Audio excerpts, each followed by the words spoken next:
Isa na umanong malinaw na patunay na legal at valid ang nangyaring session ng Senado noong Hunyo 3.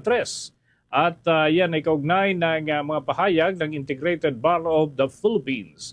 Una, ang naturang grupo ng mga abogado na nagsabi na legal at may bisa ang isinagawang sesyon ng Senado noong Hunyo 3 dahil nakabatay ito sa naging posisyon sa hatol ng korte doon sa kasong Avellino versus Cuenco ng taong 1949.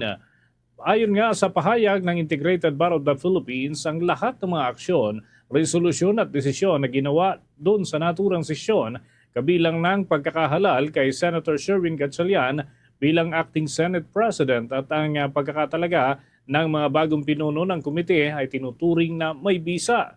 Ang nasabing pahayag ayon kay De La Salle University College of Law Professor Attorney Jojo Lacanilao ay nagpapakitang mas nakakarami sa mga abogado sa buong bansa ang sumusuporta sa naging kaganapan sa Senado sa naturang araw.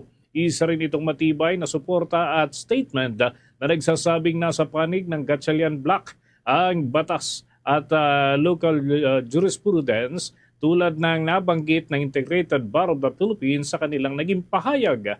Kaugnay niyan, narito pa ang statement nitong si Attorney Jojo Lacanilao. Nasa side ng batas yung mga nag-take over huli, no? Sila Win Gatchalian at yung grupo ng dating minority. Kasi nasa constitution natin na pagpili ng presidente, kailangan majority ng buong Senado, which is 24. So kailangan talaga 13.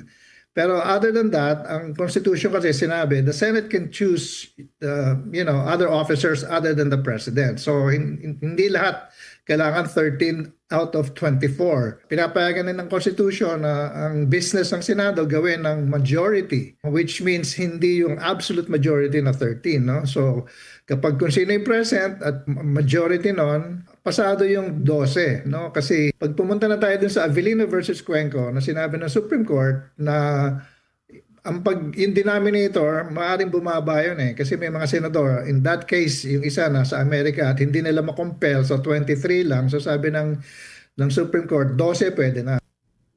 Agian mga pahayag ni Attorney Jojo Lacanilao sa panayam ng Bombo Radio Philippines. Sa kabila nito ay nananatilian niyang acting ang capacity ng pagiging leader ni Senator Gatchalian hanggat hindi pa umaabot sa 13 ang bilang ng mga senador na pumapabor sa kanila. Paliwanag pa nila Canilao bagamat may ibang mga abogado na ang posibleng tumutol dito sa naging hakbang ng Gatchalian Bloc. Sinusunod lamang ng naturang grupo ang akma, legal at logical lumano na hakbangin para naman makapagtrabaho na ang naturang kapulungan kasunod ng ilang pagkakataon na hindi pagdalo ng Cayetano Bloc dyan sa plenaryo ng Senado. Narito pa ang patuloy ng mga pahayag ni Attorney Jojo Lacanilao. Pinapayagan din ng Constitution na ang business ng Senado gawin ng majority ng Senado, which means hindi yung absolute majority na 13. No? So kapag kung sino yung present at majority nun, pwede yun. So pasado yung 12. No? Kasi especially pag pumunta na tayo dun sa Avellino versus Cuenco na sinabi ng Supreme Court na yung denominator, maaaring bumaba yun kasi may mga senador. In that case, yung isa na sa Amerika at hindi nila makompel sa 23 lang. So sabi ng Supreme Court, 12 pwede na. Lagi pa yan ang mga paliwanag ni Attorney Jojo Lacanilao sa panayam ng Bombo Radio Philippines.